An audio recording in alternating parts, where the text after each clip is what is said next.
सोलापूर कृषी उत्पन्न बाजार समितीच्या निवडणुकीसाठी आमदार सुभाष देशमुख यांनी भारतीय जनता पार्टीच्या कार्यकर्त्यांचा स्वतंत्र पॅनल उभा केल्यानंतर सायंकाळी 5 वाजता दुसरे ज्येष्ठ आमदार विजयकुमार देशमुख यांच्या काळजापूर मारुतीजवळील श्री सिद्धरामेश्वर लीला या निवासस्थानी आमदार देशमुख यांची भेट घेतली।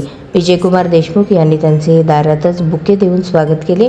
या दोन्ही आमदार देशमुखांमध्ये बराच वेळ बाजार समिती निवडणुकीच्या अनुषंगाने चाय पे चर्चा झाली। डॉक्टर चंद्रगुंडा हविनाळे, हनुमंत कुलकर्णी, यतीन शहा, भीमाशंकर बबलेश्वर, राम जाधव, सर्जेराव पाटील, अमोल बिराजदार, संग्राम पाटील, राजू काकडे, विशाल जाधव हेही उपस्थित होते। विजय देशमुख म्हणाले, आता ही निवडणूक भारतीय जनता पार्टीचे कार्यकर्ते आणि पक्ष संघटन वाढीसाठी महत्त्वाची असल्याने त्यांना ताकद देण्यासाठी मी सुभाष देशमुख यांच्यासोबत आहे। सुभाष देशमुख म्हणाले, बाजार समितीच्या निवडणुकीमध्ये भारतीय जनता पार्टीचे फायनल उभे असून आता आमच्यासोबत विजय देशमुख यांचीही ताकद आहे। सचिन कल्याण शेट्टी जिल्हाध्यक्ष आहेत, त्यांना मुख्यमंत्र्यांनी सांगितले असे समजते, परंतु आम्हाला तसा काही निरोप नाही आणि कल्याण शेट्टी यांना निरोप देण्याची वेळ आता संपली आणि मीडियामार्फत निरोप देण्याची इच्छा नाही। सुट्टी ते अध्यक्ष आहेत, त्यांना मुख्यमंत्र्यांनी सांगितलं असं मी तुमच्या माध्यमातून ऐकलेलं आहे।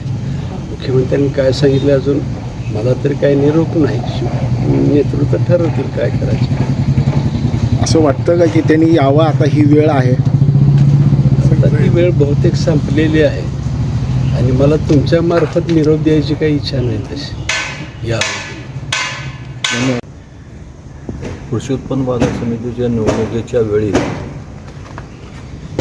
ज्या काही पॅनल झाले, काही पॅनल काँग्रेसला घेऊन आपले भारतीय जनता पक्षाचे काही नेते लोक गेले आणि बापूंनी जी काय आपल्या भारतीय जनता पक्षाच्या कार्यकर्त्यांना जे हाक दिला की बाबा आपल्या पॅनलमध्ये फक्त भारतीय जनता पक्षाचेच कार्यकर्त्यांना आपल्या संधी दिली जाईल आणि आता खरं तर ही वेळ आहे भारतीय जनता पक्षाच्या कार्यकर्त्यांची ताकद वाढली आहे आणि त्यात भारतीय जनता पक्षाच्या कार्यकर्त्यांची निवडणूक असल्यामुळं या निवडणुकीमध्ये आपल्या पक्षाच्या कार्यकर्त्यांना ताकद देणं हे आमचं कर्तव्य आहे। त्याप्रमाणे मी बापूंच्या बरोबर